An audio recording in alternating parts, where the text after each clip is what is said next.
Dr. Daniel Harner. Welcome to the show. Welcome to a very relaxed episode of the Become Your Own Superhero podcast. How are you, brother? Wow, it's good to be here. It is good to be here. It's great to have you here on the show again for a very exciting live version of a month of lives, which is, for those who are unfamiliar, in an attempt to better myself, better humanity. I'm going live Monday through Friday for the next 30 days. In addition to the podcast that we record and all the other stuff that we're doing to create greatness in the world, for a world that desperately needs it right now. What do you reckon, Dr. Dan? Well, I think there's two really handsome gentlemen present right here. So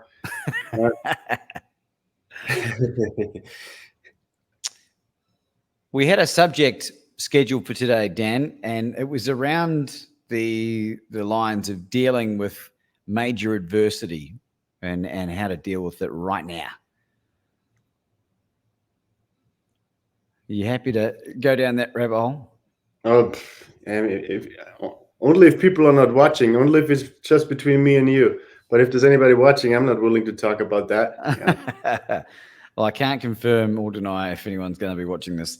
I know they will be at some point, but the reason we were sort of discussing subjects that would be of value to people. You know, anytime you put a podcast out, you really want to think about what value can I add the audience, because people are taking time out of their day to choose this out of all the content that's available, and it's important that it's high quality. And we've been having some conversations offline over the last couple of weeks, dealing with our own adversity, and on the surface of it, people might look at us, and I've had this 100%, and they incorrectly assume that I have it all together all of the time. And they probably incorrectly assume that you have it all together all the time. And I'm curious to know, in being able to share vulnerably, what percentage of the time do you have it all together all the time?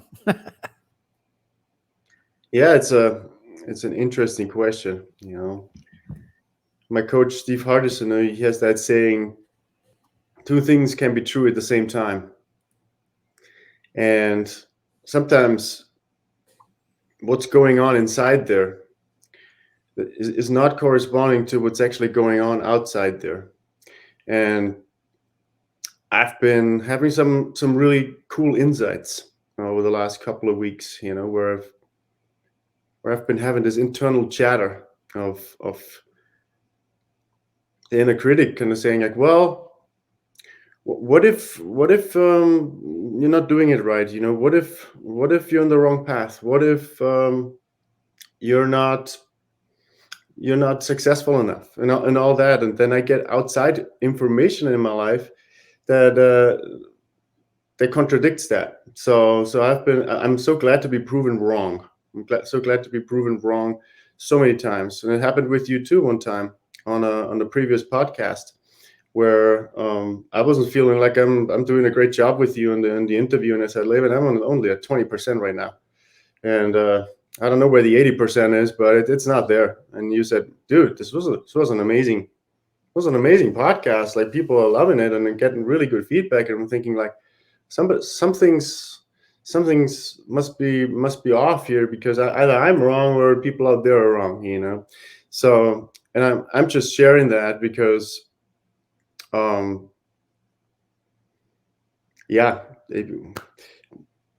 got to be careful with the stories you're telling yourself, and I'm very, very careful with the stories I'm telling myself. I had this amazing day with Steve Hardison 2 weeks ago, and all the time while he was here, I'm thinking to myself, like, did I plan this right? Is this going to work out?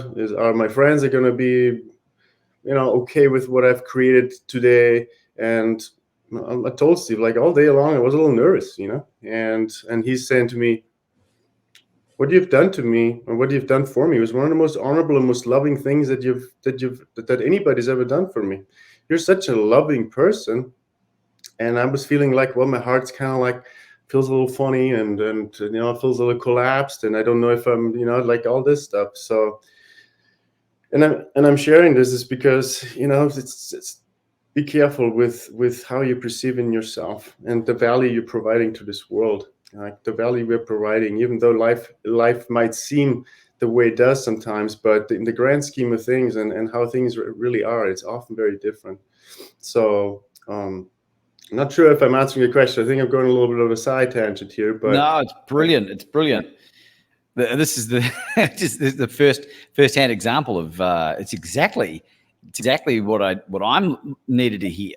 The significance of what you're sharing made me think that and this is just a thought that's coming to my head, that this is all necessary. Like should never be a point in our lives where we are 100% in control or on top of that feeling of significance. And it must be a cyclical process that needs to happen in order for you to level up again. Because if you felt in control and on top of things the whole time, you wouldn't need to grow, I'm guessing. Yeah, absolutely. Well, it gives me also humility. When I know that the story I have in my mind sometimes, the story that my mind is telling me, is not corresponding to the impact I have in the world and is not corresponding to how other people perceive me, then that gives me humility. That gives me I feel like, okay, I gotta be kind. I gotta be kinder with my interpretation of myself. And over the last 3 years, I've gotten some serious punches in the face. I don't know if you've had any punches in the face, but the last 3 years there's been some adversity in my life for sure. And it kind of coincides with the whole pandemic and everything. It just it's almost like you go into the gym and you've been bench pressing like 200 pounds, and out of a sudden you're supposed to be bench pressing 350 pounds. I don't know if you follow me. Oh yeah. So it's like, you can't do that. Yeah, it was like, all right. It's like that's I got to up level here. Something's got to change because the 350 pounds are not going to be disappearing. So I got to make sure I rearrange the internal environment in such a way that I'll be able to bench press 350 pounds. Yeah, great analogy. Great. You just can't. And it's the only time you'll ever hear me use the word can't, I don't think. I think with regards to that, physical progress can take many, many years for some people, and you can't expect to happen overnight. What about someone who's listening at the moment, Dan, and they've just stumbled across this by the gift of the universe, right? And they are at a place where they are at a level of rock bottom where you cannot, like, the next step is to take their own life. That is, like, they are at a deep, deep, dark place. What's a piece of advice or suggestion that you could share that might help them, in the hope that the majority of the audience isn't quite there yet, right? And we hope they never will be, and that they can reflect on that as from a gratitude point of view, that they're not at that rock bottom. Right. Well, I was trying to kind of bring it back to an analogy. It's like, imagine you punch me in the face right now, right? Or you threaten to kill me, right? It's like, okay, what am I going to do with that, right? If life punches me in the face, somebody says, well, I'm after you, like, I'm going to sue you, I'm going to kill you, or I'm going to take all your money, or I'm going to take your wife, or I'm going to take your house. Any of those things can happen at any point in time, right? And in this year, 5 things happened to me that were extremely difficult. Got my heart broken. I lost a lot of money and investments. I was accused of something I didn't do. I had a health challenge, and I'm not sure if I'm counting everything, but there was quite a few things. So, and any of if it's 4 of enough, Jesus Christ. No, it's kind of like I'm kind of bragging, just like, look at me. It's like, I got punched in the face 5 times. So what did I do with it, right? What did I do with it? Who am I being when shit hits the fan? So it doesn't matter what happens out there, no matter what adversity I'm being what's thrown at me. I'm always reacting in the same way, or responding in the same way. My reaction is always initially, of course, feeling triggered, feeling overwhelmed, feeling like going into worrying, about what's going to happen next, right? And you just observe that initial reaction, and then you're responding in an appropriate way. And for me, it's always about, first of all, taking a breath, like letting the mind, observing the heart, observing the body, right? You're going to have lots of feelings. You're going to have lots of irrational thoughts flow through you. You're going to have probably some sensations in your body that are uncomfortable, like stomach, feel like punched in the stomach, or the guts get squeezed or something like that, right? So I'm just being with that. I'm letting that flow through. And then I'm asking myself, if what's the worst possible thing that can happen to me? If somebody sued me and took all my money, what's so bad about that, right? What's so really so bad about that? And if you really dig and dig and dig, it's usually a fear of death, right? It's like, okay, I'm afraid I'm going to die, because if I don't have any money, I can't feed myself anymore, and then so I'm going with the worst case scenario, and I'm trying to find a place of peace within myself about that, right? It's like, okay, if I'm sick and I can never get out of bed ever again, is that so bad? Could I be okay with that? Right? So it's a place of surrender, right? It's a place of finding a place inside of yourself where you're in the eye of the hurricane, and everything around you is spinning, but you're in a place of peace, right? And that's always the place I'm attempting to come from and be in when I am facing adversity. So and that's the internal way of being with adversity. And then, of course, you can involve other people into your life, like such as yourself, the world's best courage coach. You can call Laban up and say, Laban, I got just punched in the face. What should I do? Right? So we have people in our lives that are supporting us, that are giving us a flashlight. So we have two flashlights. I have my own. I have Laban's flashlight. Together, we're going to light up more about what's really going on in my life. We're looking at the situation, and we're going to creatively problem solve what's going on. And sometimes I do that. I call you up and say, Laban, something bad happened to me, so can you help me with this? Or you do the same with me. You call me up and say, Dan, I need your help. I need Dr. Harner in my life. So, so we're not supposed to be doing this by ourselves. It's really important to be embedded in a community that's supportive. You surround yourself with the most brilliant people in this world, and then you can lift those 350 pounds in bench press, those 350 pounds in the gym. So it's always about up leveling. And the more often you do this, and the more often you get punched in the face, or the more often you are hit with something that seems unbearable and overwhelming, the better you get at it.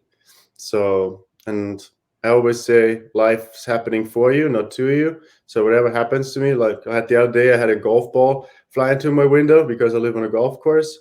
So I was like, okay, what am I going to do with that? It's like, I'm going to get really pissed off. It's like, because somebody has just threw a golf ball into my window, and now I'm trying to create with it. It's like, well, maybe I need a new door. Maybe I need a French door instead of a plain glass sliding door. Maybe my house needs an upgrade. Maybe I'm going to be so much happier after this. Maybe I have to thank the golfer who threw in the golf ball. So anyway,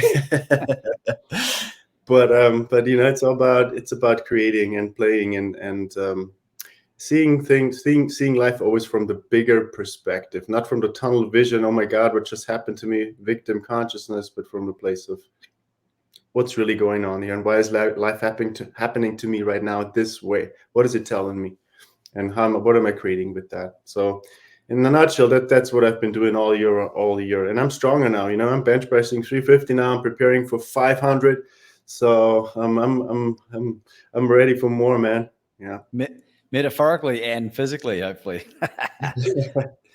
It's so great.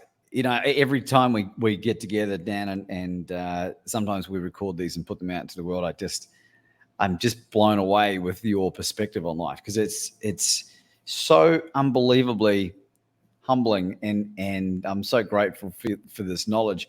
I'm curious to know, like, with all this stuff, the shitstorm that you've experienced this year, like it comes in threes, but when you're a gazelle, maybe it comes in fours and fives.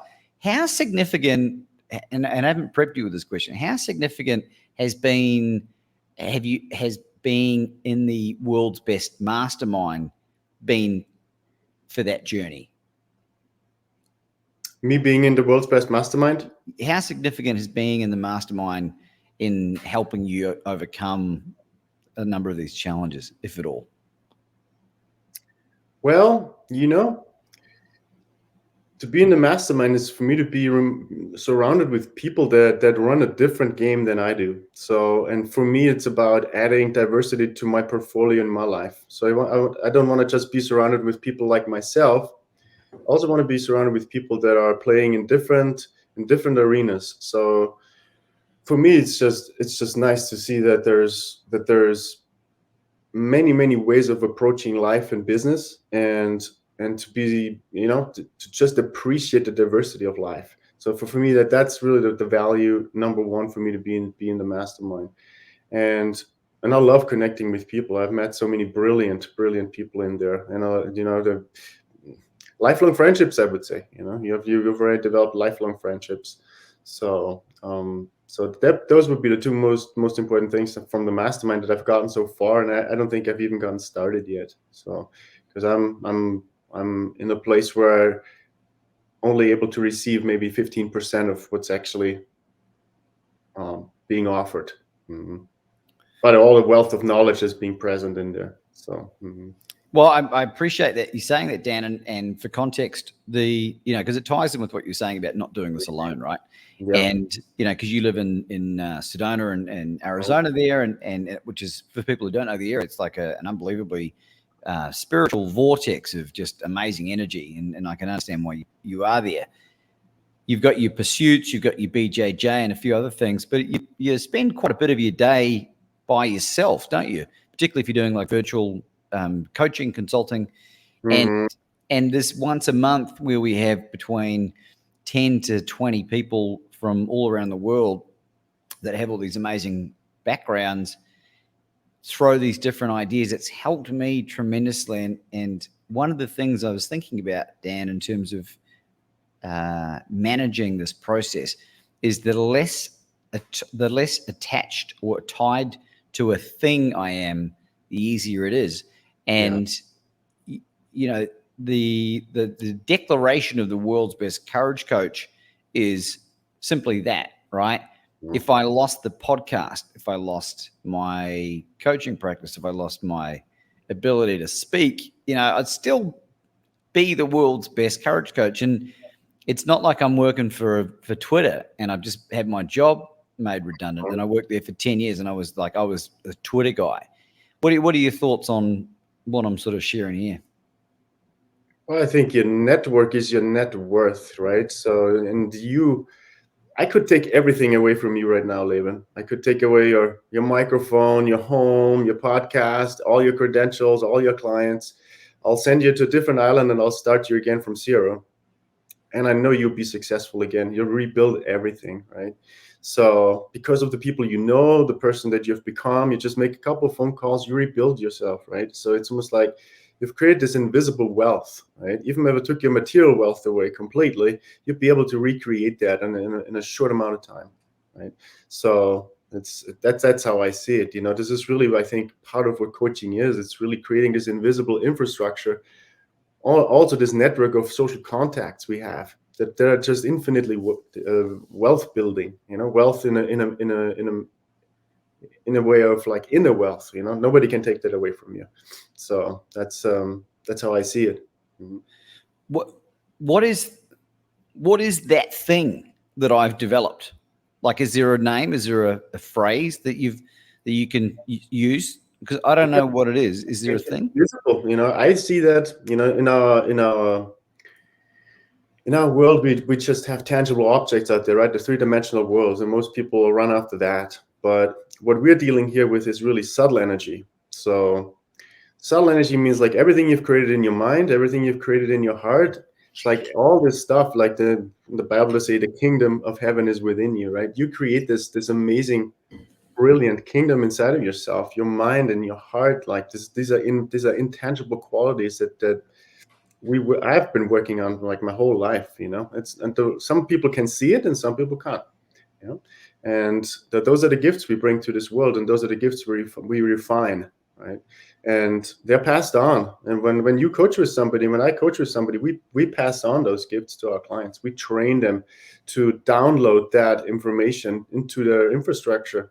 So, or reading books, this is information that's growing you on the inside. The 350 pounds that you're lifting is not necessarily a 350 pounds in the gym. It is really an ability to carry your own greatness, right? Your own potential.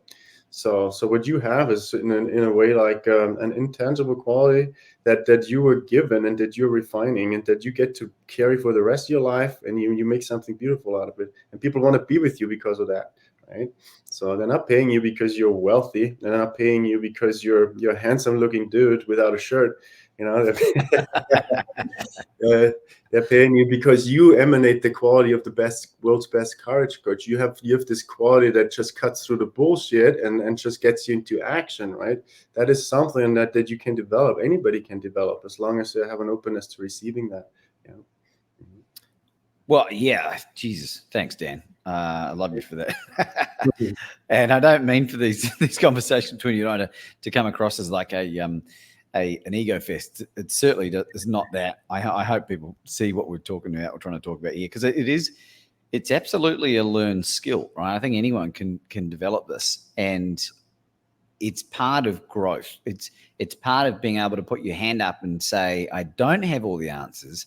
Where can I take advice or heed, suggestions from people that are further along than I? And that's simply, I think, what I've been trying to do, whilst trying to remain in integrity, because without integrity, like, there is nothing else anymore.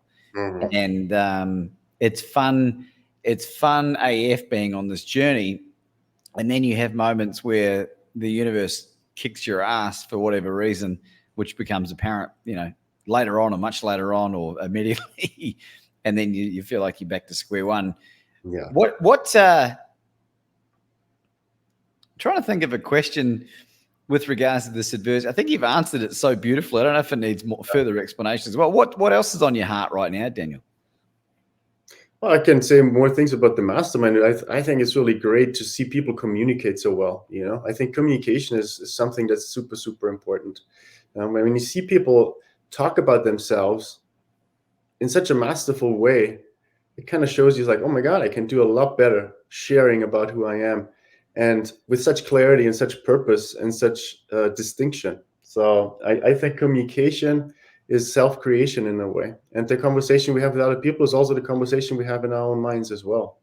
Right? So for me, being in the mastermind, I've seen people that are masterful in sharing who they are and how they're creating their business. I think that's been very valuable. And I think the rule we have in the no negative self-talk is really great, because we shouldn't just do that for the 3 hours we're in the mastermind each month. We should really do this all the time with ourselves, like when we are getting into this internal self-dialogue that's really very self-scrutinizing, right? So those are just two things I wanted to add, because you asked me before what I've learned from the mastermind, and that just came to me. So yeah. Well, it's for context, the mastermind was created early this year, and it's called World's Best Mastermind after the creation of World's Best Courage Coach. And I saw the power that making that declaration had on the world. I saw how the right people responded to it in a way that was like, it was a new reaction for me. And we put it together with, co-created this with Evans Putman, who is known as the world's best podcast prosperity coach. And that title will be evolving as well, because he does a lot more than that. And we wanted to create an environment where people that were ready to declare themselves the world's best in their chosen niche. And for the audience, what's your world's best statement, Dan? Well, I'm the world's best psycho-spiritual mentor who helps people who have a longing in their heart to return back home to themselves. Which is such a great statement. And we've got maybe 20, 25 people that have made these declarations, and it's something that is non-quantifiable. It's intangible. Mm-hmm. The parameters of the group are exactly what you're saying.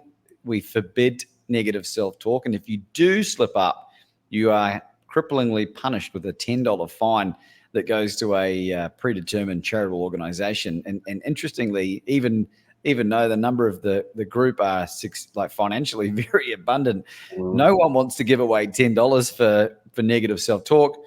The second parameter is, what value can I add this group? because we don't want people to be overwhelmed with some of the prestige, the perceived prestige of some of the people in the group, because we've got a number of best-selling authors and some of the best motivational speakers on the planet, and some of the best coaches on the planet. And I'm not saying that to gloat. It's just who we've attracted, because anyone that's going to make a declaration of being the world's best in their chosen niche, like, is not going to come from a meek and mild background. The third parameter is, what do I need help with? And that has really taught me how to ask for help better. And I'm more ready for when people do ask me what I need help with, to be able to share. How else has being in this mastermind helped you in any of these areas, Dan, do you think?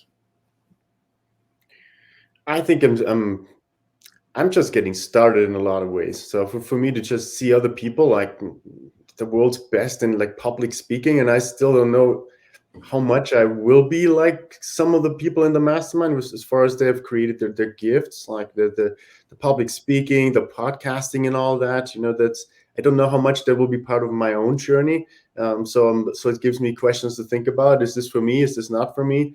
But for me, it's all about relationships, and connecting with people from so many different traditions and lineages and ways of being, and then getting to know them inside the mastermind and also outside of the mastermind, them being so willing to say, what do you need help with, and willing to have me on their platforms, and willing to like do everything and go out of their way to help me out. I mean, that just shows me, the generosity of this universe and how benign it is, and that everything you ever want is really just like 2 or 3 phone calls away from you, as long as you're ready, right?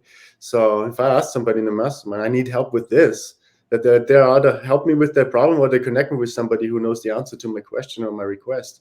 So, and that's humbling, I mean, you've done this several times now for me, and connected me with amazing people that I would otherwise not know.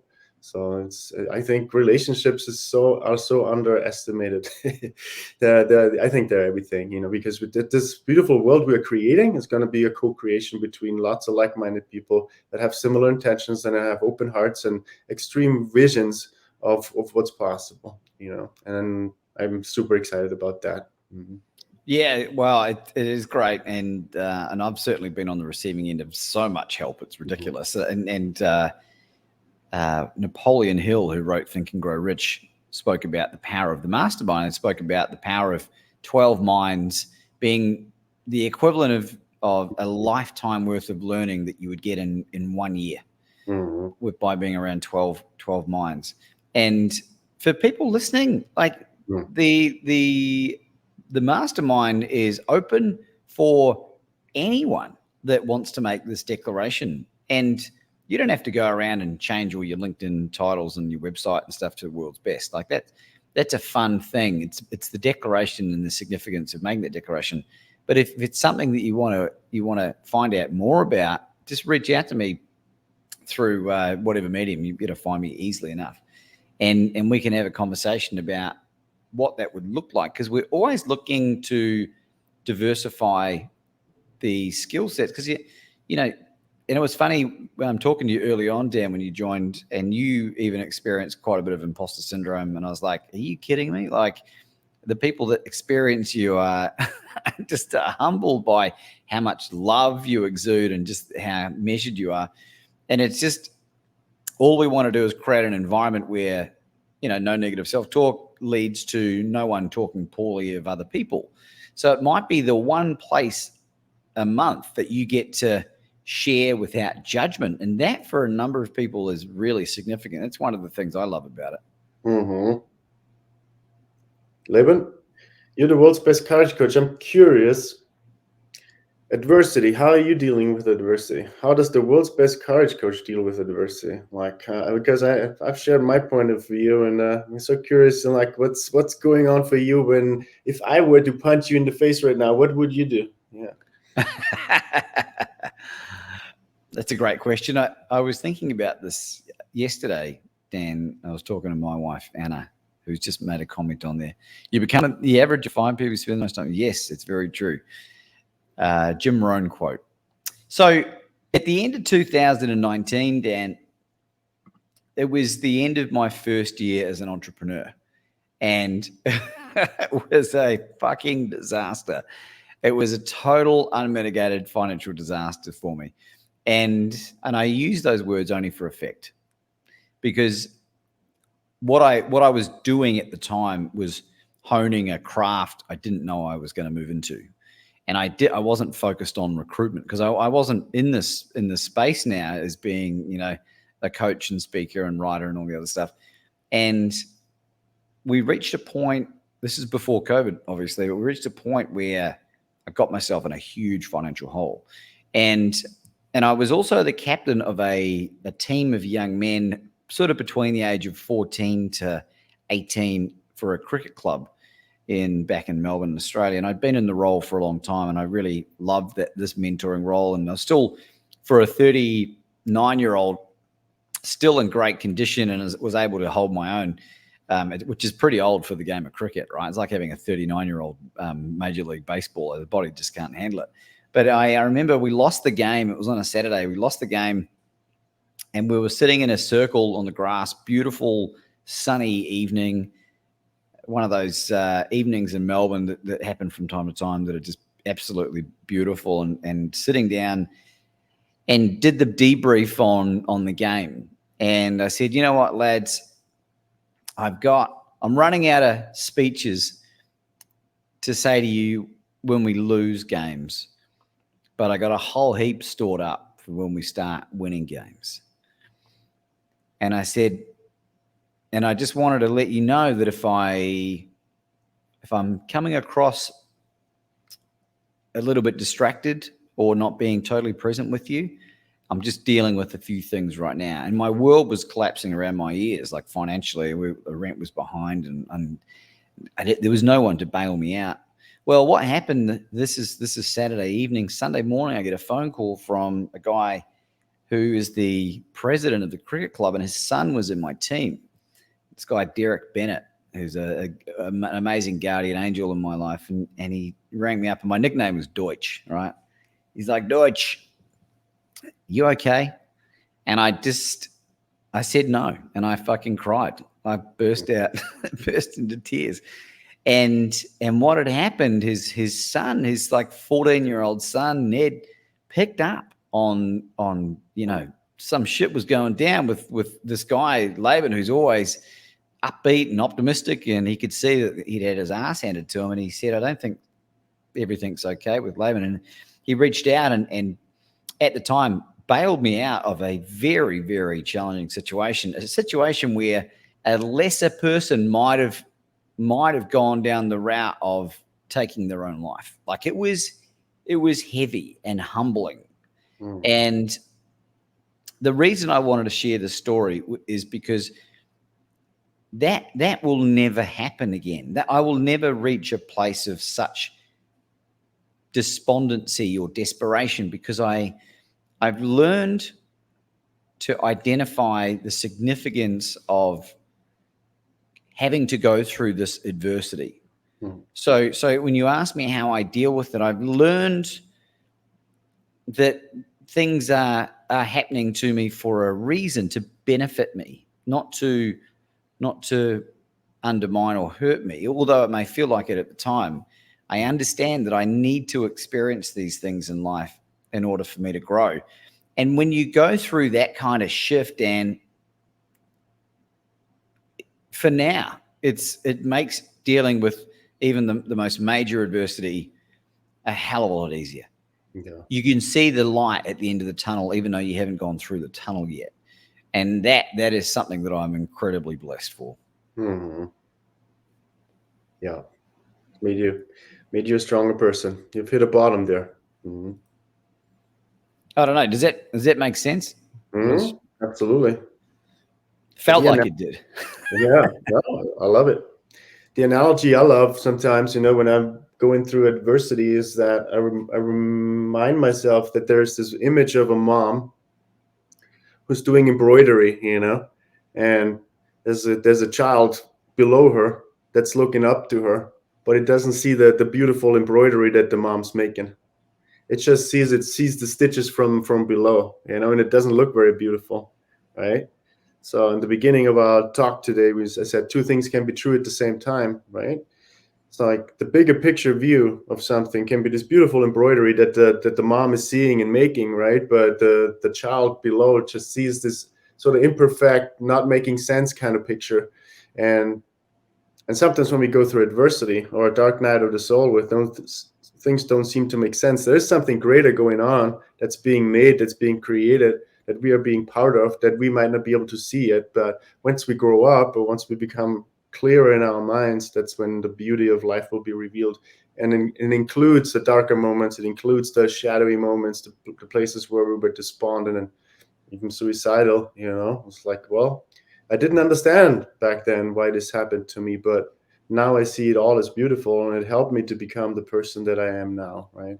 Character building moments, everything that's challenging, everything that punches you in the face, everything that's testing your limits, everything that's pushing you, everything that's testing you to the limit. That's where you have to remind yourself who you are, right? Who am I? Who am I? So that's really the most important question to ask yourself when you go through something like, where is it? What am I made of, right?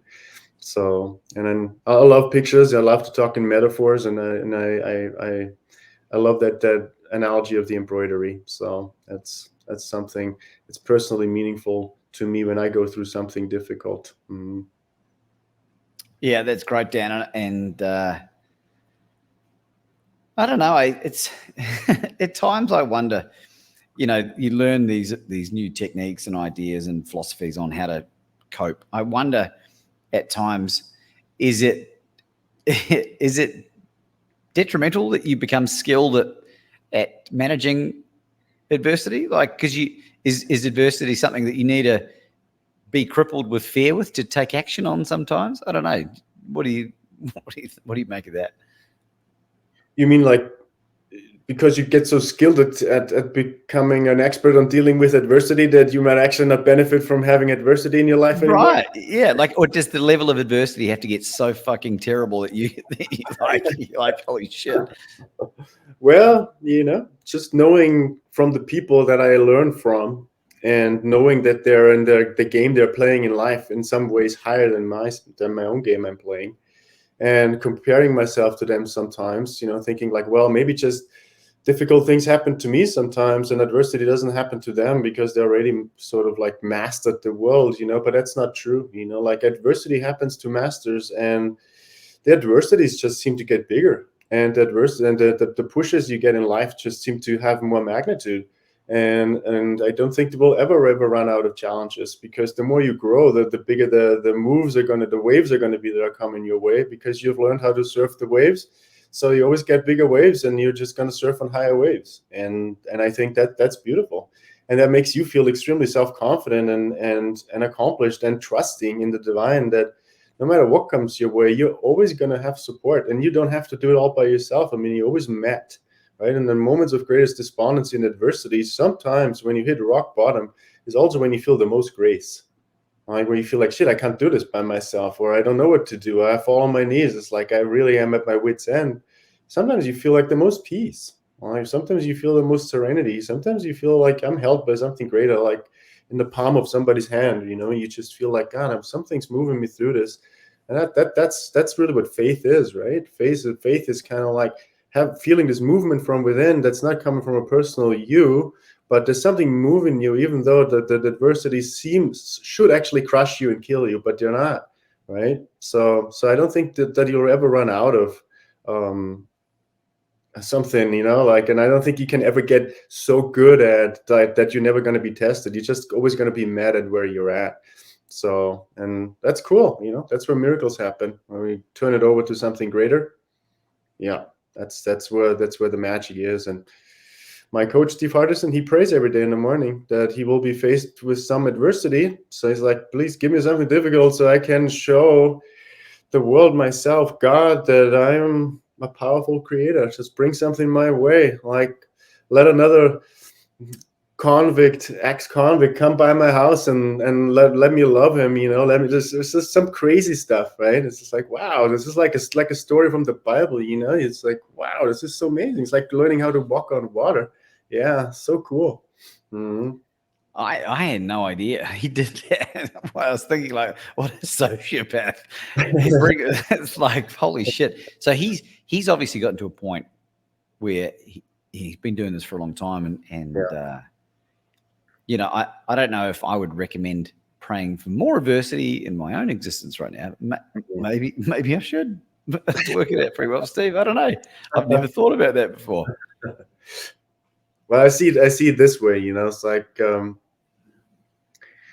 on a scale from 0 to 10, you know, like let's say you get a level 5 adversity, right? It's some people would crumble. Like some people would just say, okay, I'm falling down, I'm collapsing, right? I'm shrinking, right? But someone who's actually really dealt with a lot of adversity, that they get a level 5 adversity and they use it to fly higher. Like they're actually stepping into it. You know, it's almost like they're revving up the engine. They're shifting into a new gear. It's like, and there's a new gear. There's always a new gear. There's always a new gear. It's like there's not just 5 gears in a car. You can go to a 6, you can go to 7, you can go to an 8, right? So it's really learning how to step through it rather than retracting from it, right? Because the miracles are on the other side of that. So where most people collapse or shrink or react, if you go into a place within yourself where you're actually bigger than the challenge that's coming at you, you're going into the miracle zone. It's almost like the flimsy door distinction that Steve Hardison and Devin Banderson made. You know, it's almost like most people don't want to walk through that door. Most people say, no, I can't do that. You know, I can't walk through that door. If I go through that door, I make somebody else uncomfortable.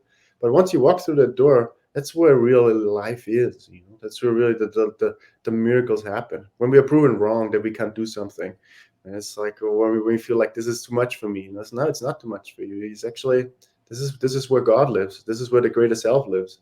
You know, so it's about us really crashing down all these limiting doors, all these flimsy doors in our own lives, right? That's why adversity comes our way. So no, never going to get boring, Laban. That's the answer to the question. I don't think you have to worry about becoming too good at adversity, because there's always going to be more and more and more and more until you die. I don't think there will be ever a dull moment. Yeah. Yeah, I don't think there ever will be either. I want to give you a shameless plug here, Dan, because I know last time we were talking, you've opened up a space for a new coaching client, and there'll be a number of people who are listening to this for the first time that have never had experience or exposure to you. Who can you help in your coaching practice specifically? Yeah, well, my ideal client is a younger version of me. You know, not to say that I'm like the only person I want to be with, but it's really a person that is very sincere about their own path.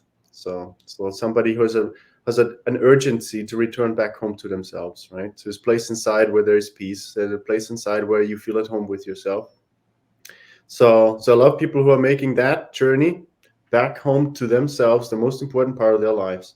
So whoever has this spiritual longing, there's this longing to find themselves, that's really my tribe. These are my people. These are the people that I like to work with. So because that's who I was when I was 24 and came to America. You know, like I put all my eggs in one basket. I had very little, and all I wanted to do is just learn from the greats and move to Arizona and be with Steve Hardison and be with David Hawkins and be with Dr. William Tiller and all the mentors that I've been with. So there's nothing else I would have rather done, and it was the best decision I've ever made. And to work with me is kind of like a commitment. It's a testimony to yourself. You know, say, okay, I'm going to make my journey. I'm loving myself so much that I will put all of my time and attention into this project. That project is me, right? So that's what I'm doing. Mm-hmm. That's the space I'm having for people, and that's what my coaching practice is about. Mm-hmm. Yeah, it's so great, and I've been on the receiving end of some informal conversations with you around this, and I want to give you a massive shout out because you mentioned two names here, you know, Dr. William Tiller and David Hawkins. For those that may go, I recognize some of those names. The Maps of Consciousness, which was a David Hawkins creation, is someone you physically studied under for years. And so Dr. William Tiller recognized you as being Carl Jung 2.0. This is a special opportunity, folks. There is no one like Dr. Daniel Harner on planet Earth. I can guarantee you that, right? And if someone else can find me another Daniel Harner, let me know. I'll be very impressed. I reckon you'd be interested in meeting them as well. But it is a commitment. It's a huge commitment. How do you know? How do you know you're ready to work with someone like you, Dan? Like what are some of the signs that you know that you're ready to work in that environment? Yeah. Well, always bring it back to myself. It's like, how did I know that I was ready to work with my mentors? And that's really like, I like the analogy of romantic love or dating. Sometimes, you just have to have an interest. You have to have like this longing inside of yourself, like, I want to be with that woman. It's like, I want to be with that woman. I'll do anything. I'll write her love letters. I want to have a date with her. I want to get to know her, right? And when I first met Steve Hardison, I felt that for him. I felt like I want to be with that guy. I want to know what it's like to be in his office. I want to know what it's like to be loved by him, right? So if somebody has that longing in their heart to be with someone like me, that's the first sign of needing to explore this more, right? And then you have conversations and you see what chemistry is there, and then you see if there's this sort of divine calling to do it. And it has to be not a personal thing, I want to do this, but it has to be almost feeling like there's something greater than me participating in this, and there's something moving me very deeply into this direction, right? It's not about just two people. It's about two people meeting in conjunction with a divine presence that's going to do the miraculous work that's going to be arising out of that agreement, right? So that's what it was like for me. It's almost like falling in love. It's almost like falling in love with a potential that I could not reach by myself, but I can reach it with another person, and that other person is like a bridge for me. Right? And I'm that bridge for other people to go into somebody's potential. It's almost like you're having a shortcut. I know there is no shortcuts in this universe, but as coaches, we are bridges to a potential that's otherwise would take you a lot longer to reach. So any work that I've done over the last 17 years is really available to people. And that's the only reason why I'm alive, is for me to share this gift with other people, so they don't have to make the mistakes and go through these long dark nights of the soul that I've been through, because I know my way around that. I know what it's like to be lost. I know what it's like to be hurt. I know what it's like to doubt yourself a lot. And I also know there's a better way of doing it than I did when I was 24, because I didn't have myself when I was 24. I had to create myself into the person that I am now. And I am now that person that I needed when I was younger. I had to become my own medicine. So, and yeah, that's my view on how do you know whether somebody's ready for this work. It has to be a calling. It has to be a love. It has to be a curiosity. It has to have a mysterious flavor. It has to be a real calling that you cannot explain with just personal curiosity or just dabbling with something. It's a strong movement from within. Yeah. Yeah. And for context as well, I mean, you are one of only a handful of people that's coached with Steve Hardison. Is this your fourth year or third year with Steve? That's 2017. So we're on number 5. Your 5th year. So on and off. So it wasn't consecutively, but my first time I coached with him was 2017. Yeah. So that's okay. So even still, just folks, it's $200,000 a year to work with Steve Hardison, right? Daniel's done that this is his 4th time now. Talk about investing in yourself. So you're downloading all of Steve Hardison, known as the Ultimate Coach. You're downloading all of William Tiller. You're downloading David Hawkins. Who else? Who else are you downloading? Who else have you been mentored or coached by? I've been personal Jungian psychoanalysis for 5 years with, I think, the best Jungian psychoanalyst since Carl Jung. So my personal opinion, he was the best, and he took Carl Jung's work further into where it needed to be. It's a huge honor and privilege to have mentored underneath him. He's now passed, unfortunately. Nathan Swartz-Salant was his name.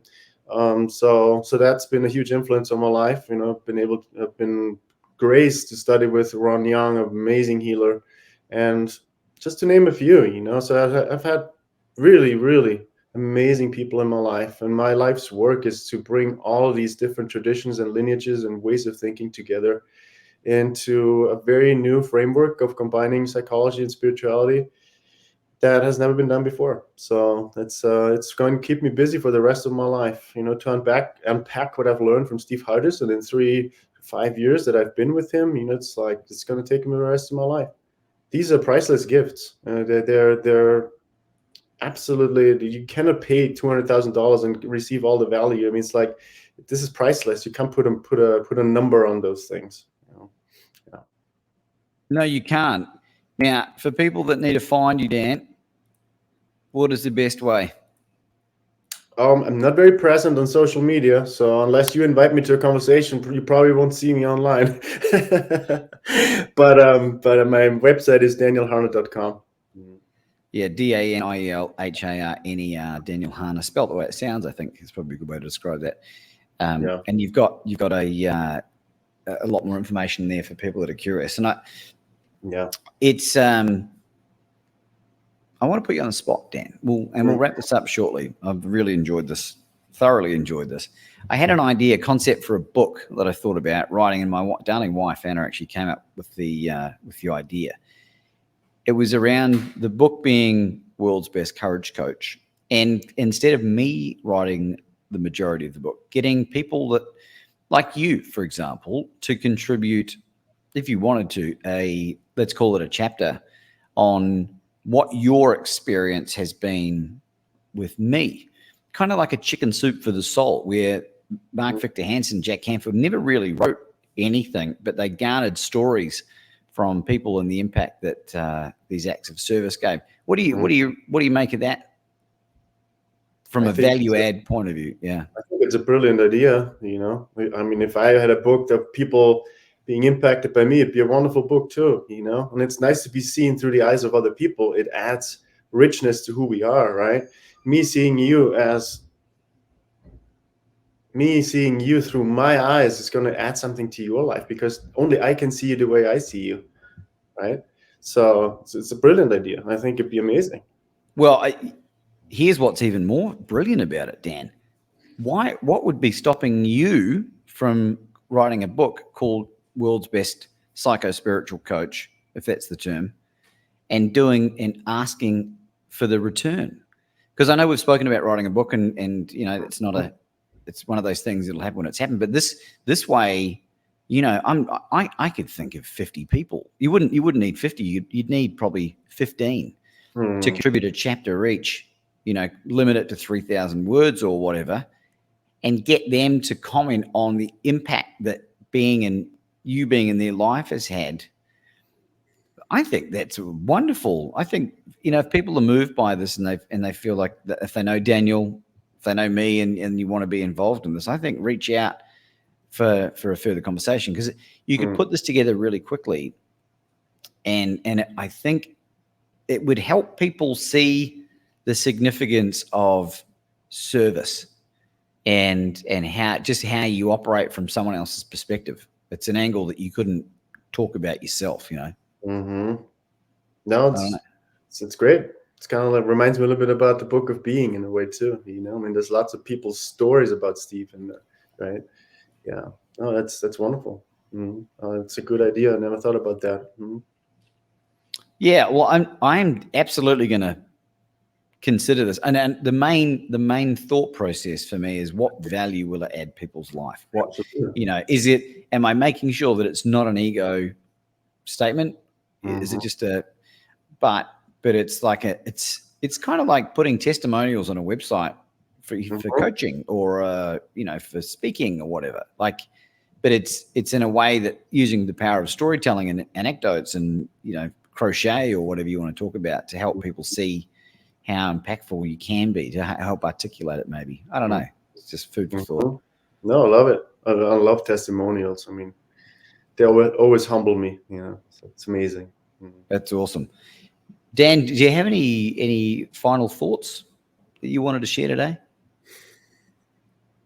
I think I'm feeling pretty complete, to be honest with you. So I want to thank you for being a person who brings a smile to my face, somebody who's adding value to my life, somebody who's always asking, what do you need help with? And I just sincerely feel the goodness that you are and that you embody. And I'm so excited about seeing you create yourself over the next few years, and us having so much fun together, enjoying our hard-earned success. That will be absolutely delightful. So, and whoever hasn't experienced Laban Ditchburn yet in a one-on-one conversation, or seen him as a speaker, or haven't read his book yet, I highly recommend you do. God love you, Dan. I appreciate that tremendously. Well, we will be doing more of these, because I think the format of this is different to the traditional style of podcast, but it's more organic. I think it almost feels more organic, almost. But time will tell. Well, Dan, I wanted to thank you from the bottom of my heart today. DanielHarner.com is where you can find all of Dan's amazing work. He's been interviewed on a number of podcasts. If you get on YouTube and search on Spotify, you can listen to more psycho-spiritual conversations. He is the world's best psycho-spiritual coach. I'm the world's best courage coach. Signing off today. Have a great day. If you're not having one, if you are, we'll keep up the good work, would you? Peace.